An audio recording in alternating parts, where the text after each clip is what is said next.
55। जी, तो मेरा क्वेश्चन ये था कि क्या ये पूरी की पूरी फर्स्ट सेमेस्टर की फ़ीस स्टूडेंट वीज़ा लगने से पहले पे करेगा? जी, ये आपने पाकिस्तान में पे करके जानी, इंस्टॉलमेंट नहीं होती इसमें। लेकिन ये फीस अगर रिफंडेबल भी होती है, अगर आपका वीजा का प्रोसेस नहीं आ रहा तो हम रिफंड जो है वो स्टूडेंट का अप्लाई कर सकते हैं, तो ये रिफंडेबल हो सकती है। ठीक हो गया।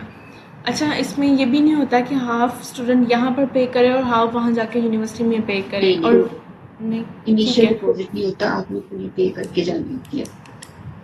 ठीक हो गया। और मिस, अगर किसी आपने बताया था कि इंटर का फिर मतलब कम परसेंटेज में भी स्टूडेंट का एक्सेप्ट हो जाएगा, लेकिन अगर कोई बच्चा इंटर का स्टूडेंट हो लेकिन उसके पास इंग्लिश टेस्ट ना हो और वो चाहता हो एमओआई लेटर पे उसका एक्सेप्ट हो जाए, कोई बैचलर का या इंटर का स्टूडेंट मास्टर्स या बैचलर्स के लिए हो, तो क्या हो सकता है?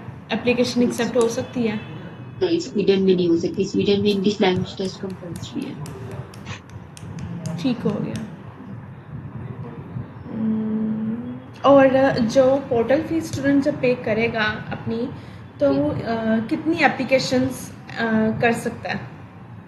वो एक एप्लीकेशन में 4 डिफरेंट कोर्सेज में अप्लाई कर सकता है। वो 4 डिफरेंट कोर्सेज सेम यूनिवर्सिटी के भी हो सकते हैं और डिफरेंट यूनिवर्सिटीज के भी हो सकते हैं। मतलब टोटल 4 डिफरेंट यूनिवर्सिटीज़ में अगर चाहे वो अप्लाई कर सकता है। जी, एक एप्लीकेशन में। ठीक हो गया। और बैंक स्टेटमेंट कितनी पुरानी चाहिए होती है?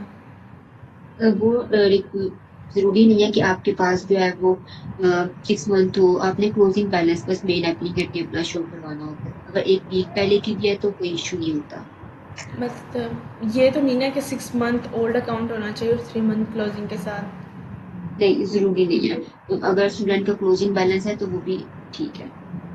और अकाउंट कितना पुराना होना चाहिए वो भी मैटर नहीं करता? अगर फ्रेश अभी अभी जैसे रिसेंट एक हफ्ते पहले एक स्टूडेंट ने ओपन करवाया तो उसकी एप्लीकेशन अगर होनी चाहिए तो हो हो सकता सकती है, है? लेकिन सिर्फ ये वीजा के लिए जब हम अप्लाई कर रहे हैं तो हमने फाइनेंशियल डॉक्यूमेंट्स वगैरह हर चीज को शो करना होता है कि ये इनके पास जो अमाउंट है ये कहाँ से आई है, उनकी सेल्स शीट को हमने शो करना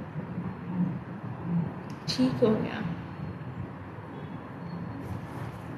और अच्छा, अगर एक ये भी था क्वेश्चन मेरा कि कुछ स्टूडेंट्स होते हैं वो कहते हैं कि हम लोग एडमिशन के बाद अपनी स्टेटमेंट को मेंटेन करना शुरू करें या फिर एडमिशन से पहले? पहले। क्योंकि अब तो पहले ये रूल था कि आपने अगर 2 साल का प्रोग्राम है तो आप 1 साल की जो है वो बैंक स्टेटमेंट शो करवा सकते हैं। लेकिन अब ये है कि अगर आपका 2 इयर्स का प्रोग्राम है तो आपने 2 इयर्स की ही बैंक स्टेटमेंट को शो करवाना है। ठीक हो गया। ठीक है, बस, thank you. Any other question? No. और अगर मुझे आपका ये कोई भी डाउट